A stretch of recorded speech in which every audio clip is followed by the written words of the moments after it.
I have been playing Minecraft for just over 2 years, and honestly, I think that I've learned a lot more than most people that have played before I have, which I must say, I am kind of proud of that. However, whenever I do anything that I commit to, I try to master it. So today, I'm going to be talking about my quest to becoming the best Minecraft player. It's not for bragging rights, it's just for me. I really want to get better at this game. The thing about Minecraft, though, is that being a sandbox game, that really increases the possibilities for it, and that makes the game fall into so many different categories that it can be quite a hassle to actually know which ones to work towards. But a video I watched made by the Mr. Epic, it's going to be linked in the description below. I think it's a really good video actually, where he explains who's the best Minecraft player on YouTube, and he used 3 categories: building, PvP and mobility, and redstone and game mechanics. Now, all of these are cool, but I'm gonna do one better and split all these categories into subcategories, as obviously building can be many things, same as PvP and game mechanics. So for building, there's 6 categories in my opinion.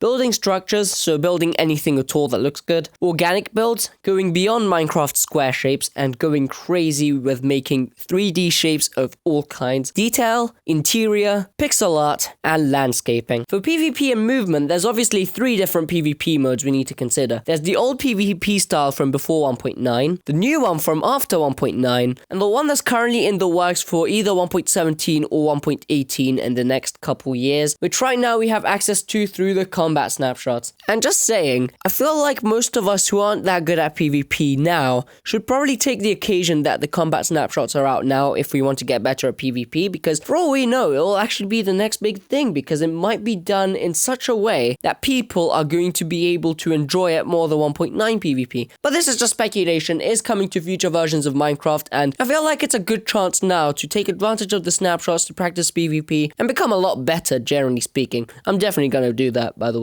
And then for movement and mobility, there's going to be MLG clutches, parkour, and probably the most important thing in any game sense. And this doesn't just go for PvP, it goes for pretty much all of the aspects, but it is the most important in PvP because obviously you're dealing with other players as opposed to, I don't know, a flying machine that's about to crash into something or whatever. Speaking of flying machines, moving on to redstone and mechanics, this is where it gets really complicated, as there are no aspects to redstone that I can think of, as it's not as easy to categorize as building is, despite, in my opinion, requiring the same level of creativity and ideas. Then there are game mechanics, which I think can be split into mob mechanics, world mechanics, bugs, glitches, and exploits, and the ability to be able to learn mechanics through Minecraft's source code, which is basically what the entire Minecraft wiki is based off of, actually. Now, I actually want to add 2 more sections to the Mr. Epic's sections, and they are going to be modifying, and the other one is going to be miscellaneous, where those fields don't really go into anything larger. Now, for modifying, I think that the Mr. Epic didn't include that because of how Minecraft doesn't really include modifying as a part of the core gameplay,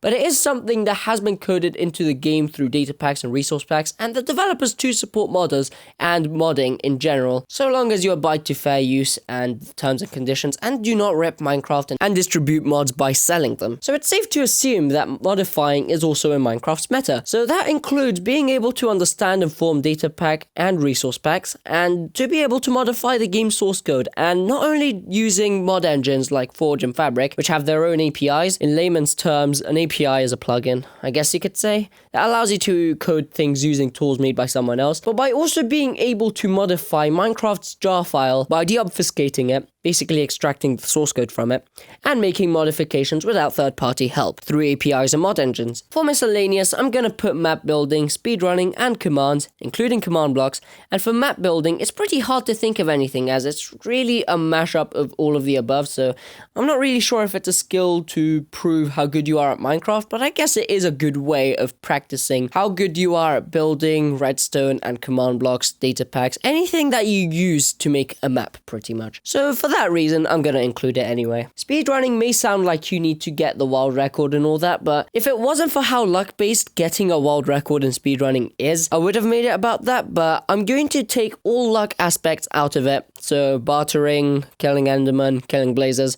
the Wild Seed, all of that doesn't count. But for me, speedrunning and being good at speedrunning is about how quickly you develop strategies, either on the spot or pre-planning, to be able to get parts of the game done really quickly, like strategies to killing the Ender Dragon quicker than ever before, or killing golems for free iron if you spawn in a village, or making portals without even needing a diamond pickaxe. And there are a ton of other things you can do in speedrunning. In fact, the possibilities are possibly endless, especially as we are going to go into newer versions that will allow for newer things hopefully down the line. For command blocks and going back to mods from before, the one thing I will say is that both are very similar to programming, but in mods case it actually is programming, where you aren't expected to know everything in terms of syntax or commands. So a lot of the time you'll be searching in wikis and forums to find the answer to problems that you didn't know before, like what is the syntax for this statement? And that's all well and good, but similar to programming, it's all about how you apply what you find,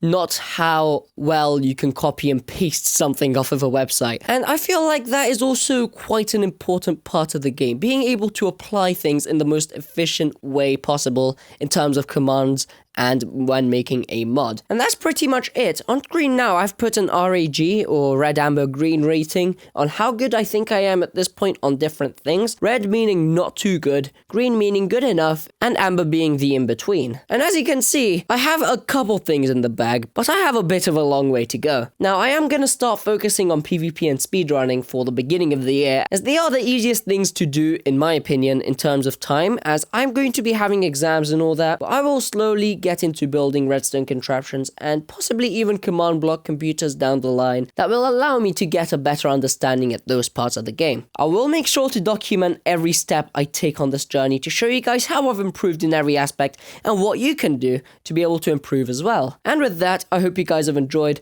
I'll catch you in the next one. And only now I've realized that this is only specific to Java Edition, so if you Bedrock Editions find anything in here that benefits you, not everything will, but hopefully some things will. But yeah, see what links to you and your platform, and yeah, hopefully it helps.